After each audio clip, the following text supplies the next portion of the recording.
everyone. It is Friday the 13th, but despite that, we consider ourselves lucky to be joined today on the virtual desk by Lance Sessions, the coach of Mavs Gaming. Lance, thanks for coming on the show. Appreciate it, Paul. How are you today? Oh, pretty good. Before we begin, I want to give a quick shout out to HyperX, Human Mode, Click Gaming, and Equinox for their continued support of OCU Esports and this show. Now, Lance, the first question we have to ask is always about the story. So why don't you tell us a little bit about where you were from and how did you get to where you are now? Yeah, so it's a pretty interesting story. I've definitely told it quite a bit now. So it all began, in college, kind of in your off time that, you play video games here and there while you're out of class and things like that. So I majored in health and exercise science. I've went to 3 different colleges in Oklahoma. So I started off at Northern Oklahoma College in Enid, which was like a local school because I'm from a small town. Then I went to Southwestern Oklahoma State University, and then I went to the University of Oklahoma. So I've been to 3 different programs, just kind of, trying to finish the degree line in health and exercise science as well as in coaching. And while I was pursuing that, of course, like I said, playing games on the side, 2K was mainly like the game that I played. And it started off with the 2K League. So it's a professional NBA2k game and organization. So the Dallas Mavericks, the Minnesota Timberwolves, Golden State Warriors all have a 2K affiliation. And so they started their official league. And so for the first year, I was just really intrigued by understanding it. I got with a group of friends who majored in sports management as well. And we kind of created a scouting system where we understood that like there's the game aspect of it, but how do we find players, or how can the coaches, how can the management find the best players upcoming in 2K? And so we kind of started this kind of scouting program with each other. We ended up reaching out to a few teams saying, hey, here's our reports on things, kind of just doing free work for teams, just trying to get our foot in the door. So for me, myself, my first start was actually with the Minnesota Timberwolves, T-Wolves Gaming. I worked with their coach, kind of helped build the draft board, scouting reports on players. It was kind of like an internship is what I would say. I wasn't paid for any of it, but at the end of the day, I really enjoyed like the aspect of kind of combining 2 worlds that I love, which was gaming and professional sports and athletics. And so it kind of fused into like this perfect meta that I enjoyed the most. And so started off there for a few months, and then like an internship position, and then Dallas Mavericks and Mavs Gaming posts that they're looking for an assistant coach, like type of analytics and things like that. So I spoke with management. I applied for it and ended up getting it. So it was a close move, which actually was kind of nice, because a lot of the teams here in the central, like of the United States, don't have one. It's just the Dallas Mavericks. And so I didn't have to travel all the way out to New York or to Cali. So kind of stayed close to the local and home. And that's just kind of the path to where I am now, kind of in a shorter span of time. But it was really exciting. I'm glad to be here with the Mavs Gaming. Super. I definitely want to talk a little bit more about that thing, I guess, that you created. So you were just a fan of the scene, and you decided that teams needed some kind of tool to basically decide what separates a player from a great player. What kind of went into that? What did you use to make that? So the most interesting part about esports, I would say, and how it differs from like traditional sports is, let's take a guy like Luka Doncic, right? Or Kristaps Porzingis from the Dallas Mavericks. You'll never probably see a college player be able to directly go against Luka in a full 1v1 or 5v5 kind of set and series. And so you can never truly know like, hey, this guy can guard a guy like Luka Doncic, or this guy can guard a guy like LeBron James. But in the esports world, especially with 2K, we're actually able to see that day in and day out. So the professional players from season 1 that did make it, they're out there playing against amateur teams and players day in and day out in the off season. And so we try to utilize and track the statistics of what they were doing and versing the exact opponents that they were going against, and finding those types of guys like, hey, the number 1 pick, Arturo Boyd Dimes, or the number 2 pick was Fab. This guy can guard Fab. This guard is on the same scoring pace as this guard, the same passing. And so we were able to break down films, track like stats, and some advanced analytics went into that. And so kind of just dialing it down and getting a pool of players, we created like full spreadsheets of, listening to the communication lines was big. So, if this is a point guard, he's a floor general. So we started adding traits to players and things like that. And we didn't want it to be free at first, of course, because you never want to just do free work. But, if you truly are passionate about something, you just really want to try to, assist any type of organization that you can, in hopes that they'll give you a chance. And it kind of led to where I am today. And that's kind of the system that was kind of created.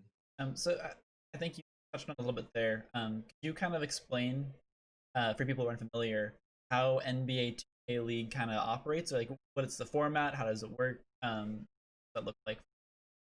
Spectators?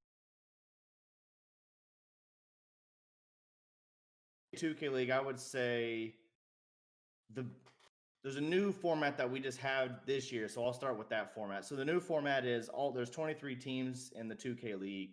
Each team will put on a either PlayStation or Xbox tournament. And so any players, any 5 players that can get together who have 2K can form a team. You can join these tournaments. If you end up winning the tournament, all 5 of those players will become draft eligible. And so what that means is there's a set pool amount of people that us organizations can pick from. And so once you join the eligibility pool, you have all eyes on you. And so now the pressure is to keep competing up until the draft, because up until that point, things can change, rosters can move, our trade windows are open. And so, we might, a team might trade a point guard off, and now that's an open slot and you have to get to that draft pool. So I would say it starts at that level of where any type of player who plays 2K amateur, I think that's the best part about it is there is a road that you can get there. You can get, like I said, with 5 players, really compete, do that. And so then you're going to be invited out to the draft. And so usually that happens in the February table. And so from about November up until February would be kind of your proving ground point after you make the poll if you win this tournament. And then again, kind of like I said, just based on how each team evaluates players, they're gonna have them different on the draft board, and it's going to give you a chance to be drafted. And we also not only just do local, in the United States, but the 2K League is expanding globally. We do have players from around the world that do compete. Men and women have been in our league, and so it's really cool to see how much it's opening up to just kind of make sure everyone can compete in the 2K League. So forgive some of my ignorance here, but it sounds like what you guys almost have is a college draft, like the professionals have, but without college. Yeah, definitely. Um, So the amateur scene kind of, like you just stated, it kind of takes up that college route. Now there are like a lot of the 2K League is through Twitter. That's like our main social media kind of output. There are a lot of amateur teams that are kind of like your colleges. Let's say like your Alabamas. There's like, in the college football world, or like your OUs. There's those powerhouses that keep producing players, because what happens is, like I said, your pros will go play, but then they'll come back to the amateur scene in the off season, and they'll go back to their brands and keep competing, but they'll bring in new players or new faces to join them. And so just like what I stated, like imagine like a Luka Doncic working with a LaMelo Ball, let's just say, who's a top draft pick coming in. Like imagine those two being able to work hand in hand with each other. That's only going to make the amateur player 10 times better. And so that's just the state of how the 2K and the 2K League is kind of developed up into this point. so it's, to give it the esports analogy, it's almost as if LCS had its professional teams, when as soon as the season is over, step back into the amateur scene, play in these tournaments, Exactly. and so you can actually see amateur players competing against professional players. Exactly. That is super cool. That sounds like something that could really help grow kind of the sport itself. Have you been able to find, like, think more new and fresh talent as a result of that?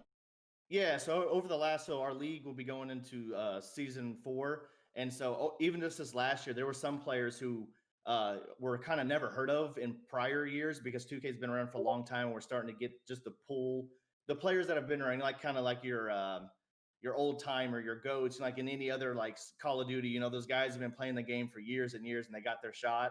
And even then, like some new faces, like I said, have joined up with some of these guys, and their names and their brands just blow up thanks to the ability to play with the professionals already. So yeah, it's definitely helped the amateur scene take that next leap in finding that extra talent that maybe didn't have a chance before. It's very exciting. Um, so the amateur scene, does the amateur scene itself have its streams, or like who kind of Yes. runs that? So there's really I would say like the big two.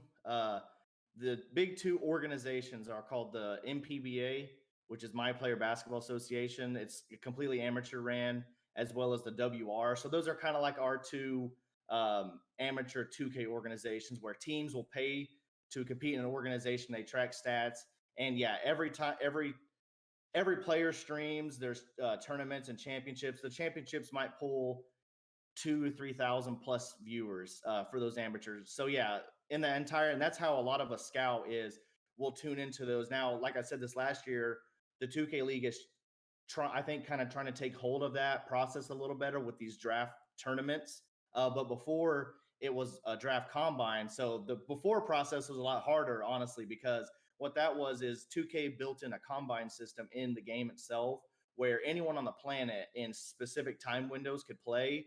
And then they had a whole analytics system where it would auto rank players based on their performances in games. So let's say you went up against a player who's 50-0 and you beat that player, that win was considered, maybe like 1.5 of a win. Whereas if you beat a player who's 1-100 and they're not winning anything, it was valued as a lot less of a win.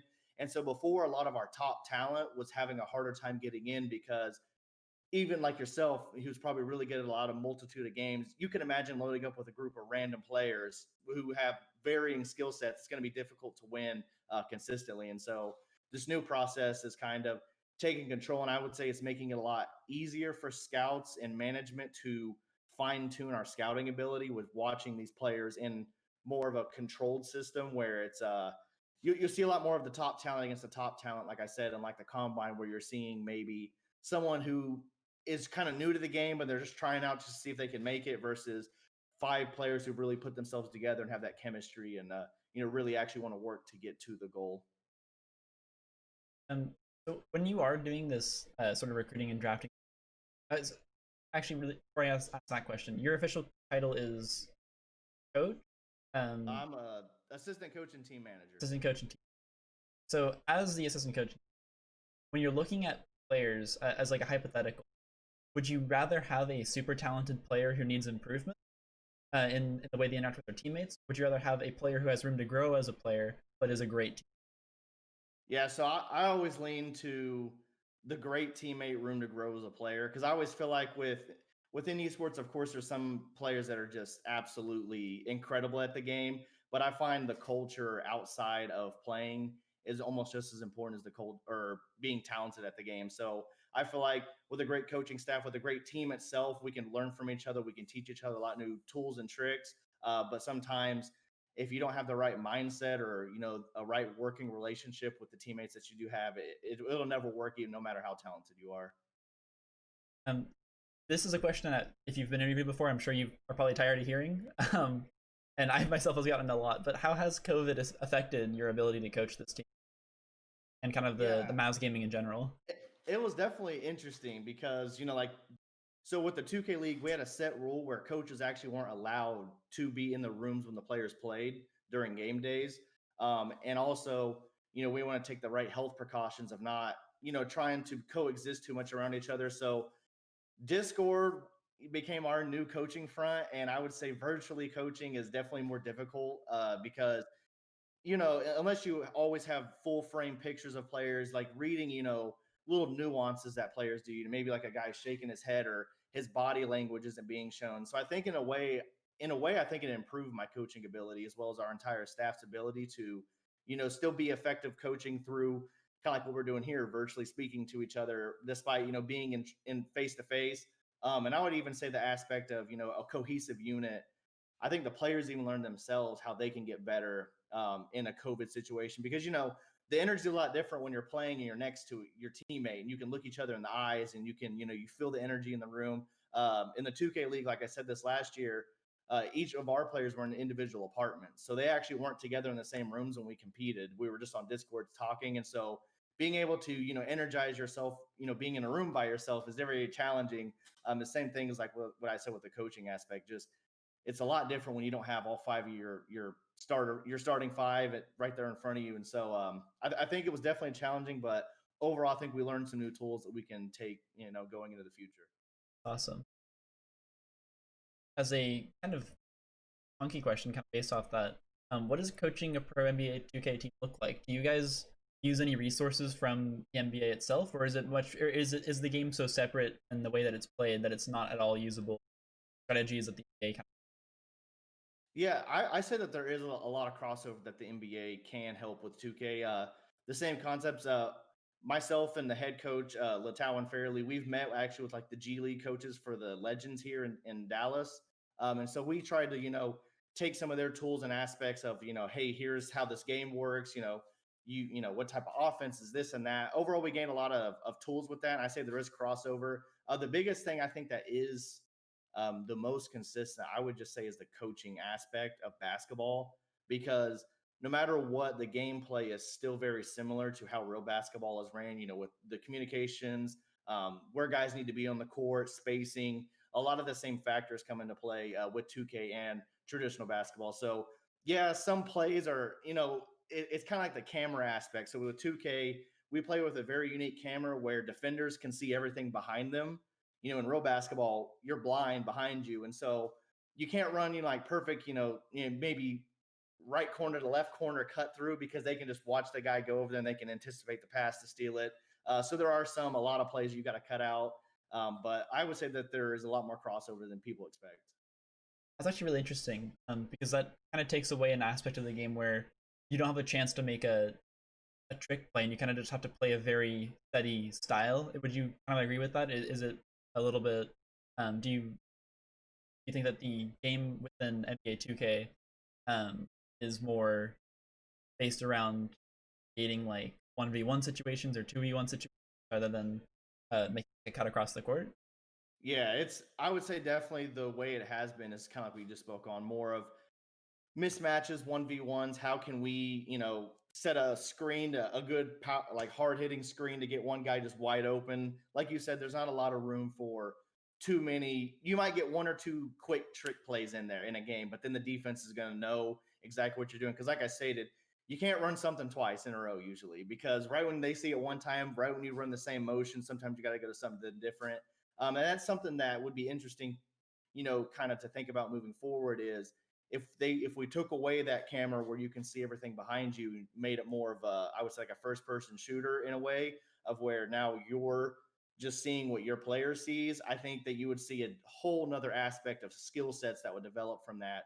But at this time, I don't see that happening. But maybe in the future, it'd be interesting to, maybe test that out and Crazy see. VR basketball. Yeah, that's also like there.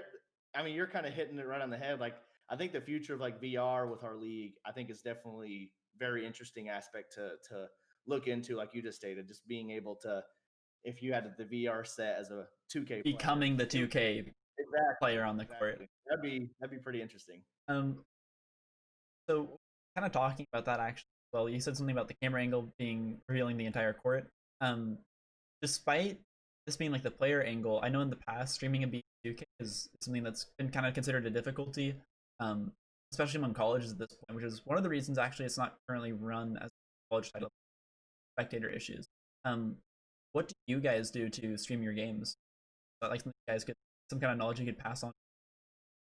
Yeah, so for us, and I think it's just the standard that every team does now, is we really just use our point guard's point of view. Like you said, there's only so limited amount of camera views that this. So like as a player and as a spectator, a spectator can't pick the camera angles that they want to view. It's always locked into what the player is doing. And so I think moving forward, I would love to see the ability where, if someone tunes into a game or something, that are spectators, that they can be able to, free fly a camera, have set angles that they can go to. But traditionally with us, the 2K League teams, we just go right with our point guard's point of view, because again, that's the guy with the ball probably 80% of the time. You get to see what he sees, so you can kind of see how the game flows through the point guard position. Or secondarily, we'll use the center's position, because they're the two most active players in 2K. So yeah, it's very limited. One cool thing with the 2K League is they have tested free flying cameras for the spectatorship. So a unique thing with 2K is that there's the retail version that everyone can buy, but for us with the 2K League, there's actually a specific version built just for us, which has its limitations in itself, of course. Uh, and I mean that by, of course, amateurs want to play on that, because that's the easiest way to see, who can play on that type of game. But we worked hand in hand with 2K to develop, to take certain, there's badges in 2K to take out overpowered badges, to take out overpowered builds, to really like stabilize the game for a competitive scene. And they've tested, free flying cameras and things like that. But I haven't seen any like four set thing in the retail version happening here soon. Actually, you mentioned just before you hopped into this call that the newest version of NBA 2K was just released. Can you talk Definitely. about how that's kind of shaking up the game a little bit? Yeah, so it's definitely so I've played it for about 48 hours now.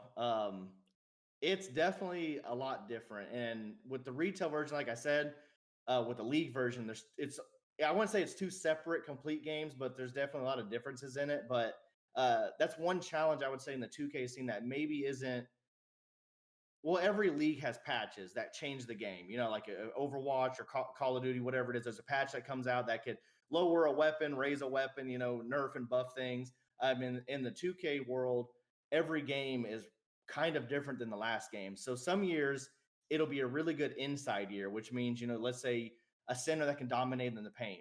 This year, this game is really for that type of a player. So some teams will hit and miss based on that because of our league build is so different that, you know, maybe my type of center that I have on my team right now is more of a shooter, but the next 2K that comes out is an inside center game. And so the 2K shooting centers are now nerfed a bit. And so that can completely change rosters year in and year out. And if teams aren't, you know, if they're not keeping up with that, like I said, like us coaches, we have to know this game, we have to play it. I know some people look at that and be like, you're just playing the game, you're not doing your job. But as you know, like there's a lot that goes into more than just, we're not sitting there just trying to enjoy the game, we're trying to figure out the little nuances that we can take, because that's only going to help us with our roster and the type of players that we're going to bring in to master this 2K game, versus the last 2K game, which are drastically different. Yeah, definitely. It's always. I mean, even now for myself, I was just playing um, the newest Call of Duty that just dropped, so I could try and get some understanding of the Exactly. maps, the new weapons, the players, how the game feels, and things like that. It's definitely one Yeah, of the it's the challenges within gear esports. aspect. Yeah, like Call of Duty, like the maps, like, you know, yourself, you're gonna have to study those maps down to knowing every single corner, every single angle that you want your players to be able to take. Um, it's just that's definitely something that I really enjoy speaking with people who don't really understand the coaching aspect of esports, because I was like, they're just playing video games. Like, what do you do? And it's like, well, there's a lot actually that goes into it, and by the end of it, a lot of people are actually more shocked by the amount of time and effort that the coaching staffs actually put into learning these things in order to give the players the best tools to, you know, compete and win. It's one of the things that's I think very different between the three. I did say the in esports there's three different realms, right? So we have the esport game like Rocket League, and you have the title that's I guess most similar to that, so like in this case FIFA, and then you have like the true like game fantasy standard Yeah. like um but the difference between I'd say FIFA or sorry the regular like soccer league and FIFA is that soccer fundamentally like a giant rule change as far as I know years, Definitely. but FIFA comes up with a new title every single year that has new controls, new things you can do with them. You have to experiment with those things and see how that affects how your players are going to play. Um, Definitely. have you? Is there a you know kind of like an equivalent in the NBA 2K League? Is there like a new mechanic that got introduced in the game that changed the entire scene? Yeah, so year in and year out. So like the main change every year is the dribble system. So the combos that players can do, the speeds that. So this last 2K had a speed boost in it. So what that means is if you do a certain combination, your player gets an added boost out of an animation. So like some point guards mastered that ability, and it was really difficult to guard them. And some point guards couldn't pick it up, like they were trying to figure it out, and they couldn't do it as consistently. So just a little tiny tidbit like that. You know, going into the 2K league, I have a point guard that can't speed boost, right? I need a point guard that's gonna be able to do that, because that's that next tier, that little, you know, in every game that you play, there's always those little tiny little things that a player can do, whether, you know, that can help their game just a little bit more. And so every year 2K sometimes has those little things where, you know, they add in a new post move, they'll add in a new dribble combination, they'll add in a new, like this year's a lot of new badges. So with badges like with us, so NBA 2K, when you build a player, they have set badges. So maybe if you're a sharpshooter, you have really good shooting ability. So this year they added in like 3 or 4 new badges completely that we have to test, figure out if they're good or bad, and really see how the players are utilizing those. Because the amateur scene, that's the great thing. Like I spoke on, we can go watch professional players right now across the entirety of the league who want to grow their, you know, following with content. But for us coaches, we can also go say, hey, that player for the Blazer 5 up in Portland, he's a really good guy. Let's go watch his stream. Let's learn a little bit from him So I'm not saying we're trying to jump in and steal tidbits or steal little hints, but it's always nice to see what the best of the best are doing and seeing how you can kind of tweak that for your players or vice versa. Listening to your players and how they feel about stuff, taking those notes down for the upcoming season. So who do you right now is like you say the best NBA team, and I will allow you to be biased if you. Well, of course I would say us, but I would have to give it to so the Wizards won the championship this last year. Wizards District Gaming. They went from one of the worst teams 2 years ago, and they got the number one overall pick. They drafted a point guard named JBM. They had a really good draft. They also drafted a really top lock named Awkward is his name. And they actually won this championship last year. And so I would have to give it to them just because they're crowned the champs right now. Someone's going to have to dethrone them, but they're definitely one of the best teams in the league. Is there when you guys end up playing in the league, is there any regional rivalries that are set up right currently that are different than the traditional rivalries with the NBA, or is it all very much? I would say the league is now getting their own rivalries. So based on mainly the aspect of trades and things like that. So I would state back to the Wizards. I would say that they're one of our rivals because in season 2, we traded one of our players to the Wizards, and now he just won a championship with them. And so that right there in itself can create a rivalry. There's a lot of other ones where maybe a player gets traded off of a team and goes to a new one, and that's kind of building a fire with that type of system. I would say I think the league now more than ever is, like I just said, getting their own rivalries. But before there was like the traditional, this team and this team based on the NBA teams. But I like the aspect that we're kind of creating our own rivalry system compared to the NBA. I want to circle back to something we talked about earlier, which was kind of the recruitment and how you guys end up getting your players. Currently, I think only one esports. It was like the East Coast Championship something. I'm forgetting the name. I think it's the NECC. Right, did run an NBA2k league. But I think they're the only one. If colleges are looking to kind of push their players towards the pro scene, do you think NBA2k is a good route for them? I believe so. I think the main aspect of it would be, I think the ability for any player to make our league. I think it's more. I think the pathway to make our league is more open than some like esports, in my opinion.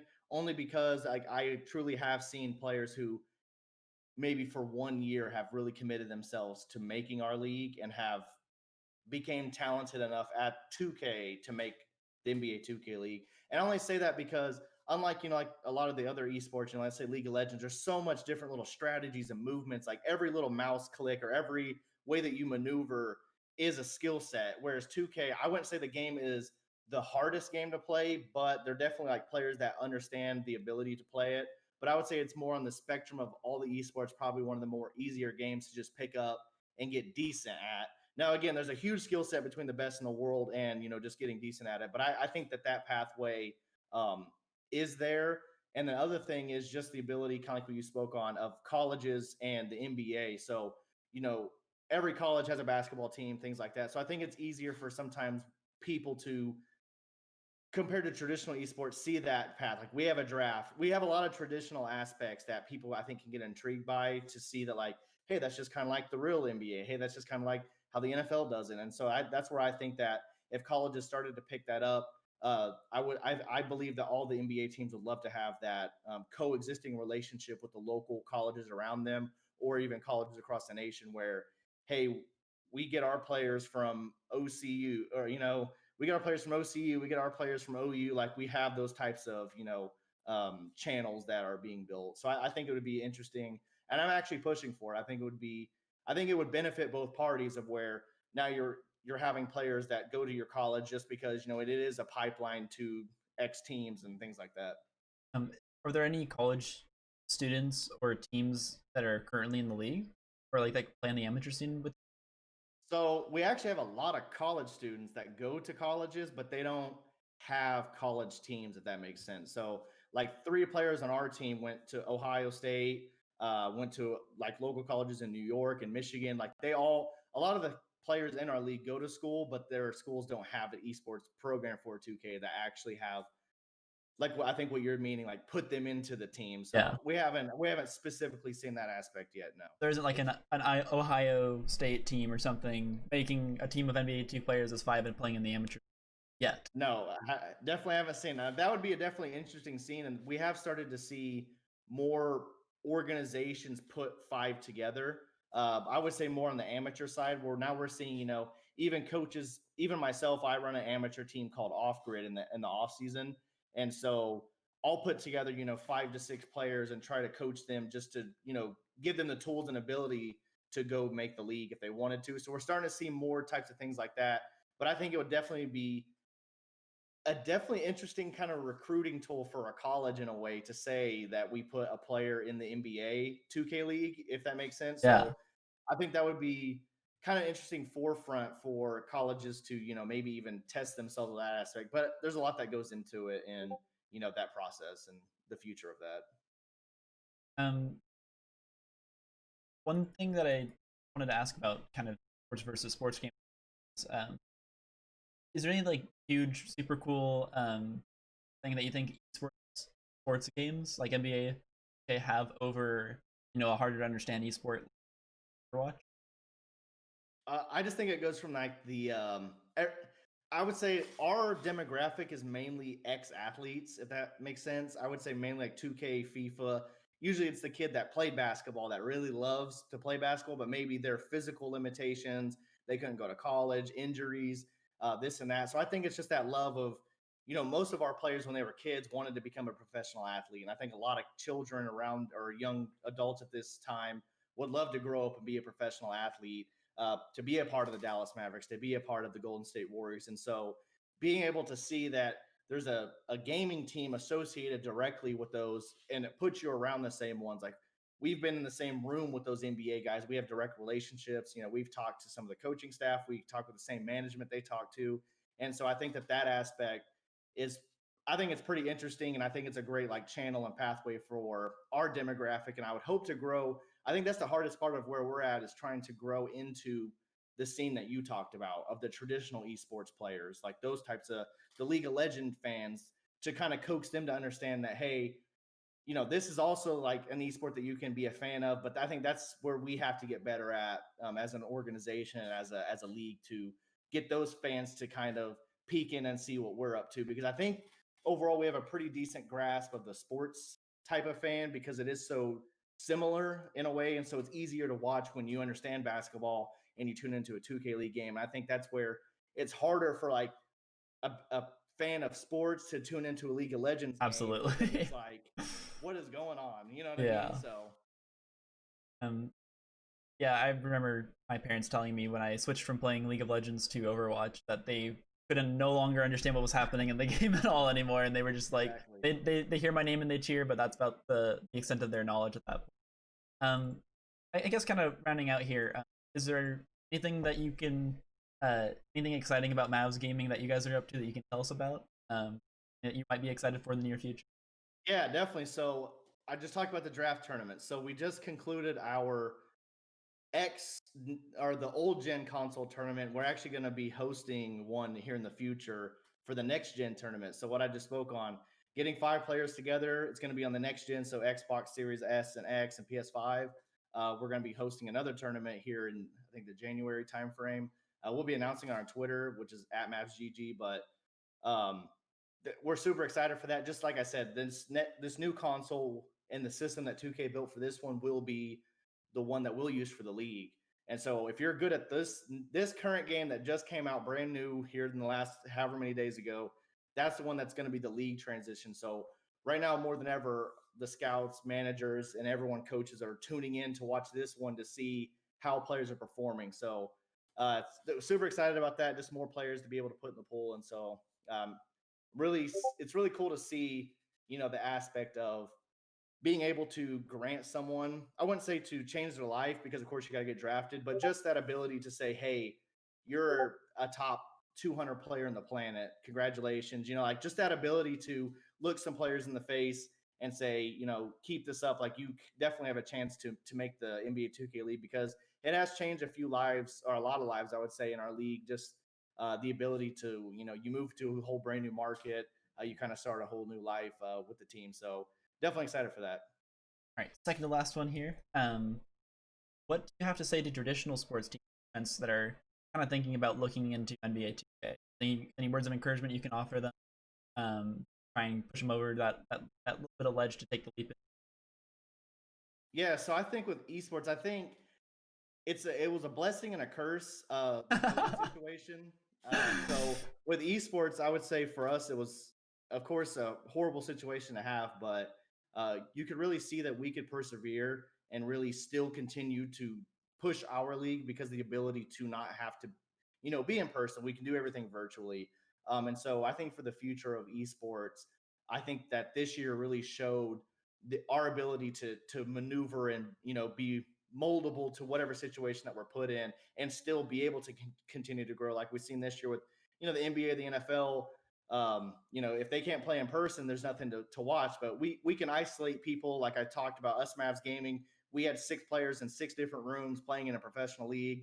We ended up making the playoffs. So I think that's the biggest thing looking forward is, if with esports, the demographic that can tune in, the demographic that can play it, not everyone can be an NBA player. You can't be a 6'10", whatever freak athlete, but you can, understand game mechanics and understand, how each game particularly works. And especially with 2K, if you've played basketball at any type of level as a kid or at any age, to be honest, because we've got players in our league that are in their 30s and 40, range. So it's like just the ability to be included into the league, I think is out there compared to the traditional sports where it's more of a way niche type of people, like I talked about with the athletic ability and things like that. So That'll always be one of the best things about esports, how inclusive it can be to anyone. It doesn't matter who you are, where you come from, you can always hop in, and as long as you have the ability to improve and grind, you can definitely hop.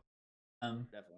I guess as a question to close out here, is there anything you'd like to plug? Social media, upcoming streams, and the draft, I guess. Yeah, so I would say the biggest thing is just make sure to follow us on Twitter at MavsGG, Facebook MavsGG. We really post a lot of our things.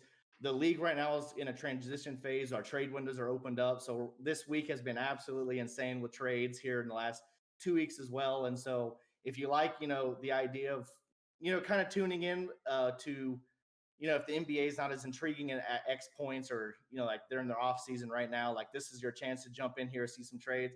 And then also an interesting fact for the 2K league, because this kind of gets some people, we actually like betting is allowed in our league. So like if you're a person who enjoys betting on the NBA games, NFL games, that's another aspect that we added to the 2K league that kind of gets people's attention. But there's really nothing that we have here recently. I would just say keep up with us on all those social media accounts. Absolutely. You'll be able to find links to all those down below in the description. I want to thank you, Lance, for coming on the show. Appreciate that. Once again, I want to give a shout out to Equinox, Click Gaming, Human Mode, and of course, HyperX for your continued support of OCV Esports. This has been Esports Playmakers Episode 3. We thank you for tuning in, and we'll see you guys next time.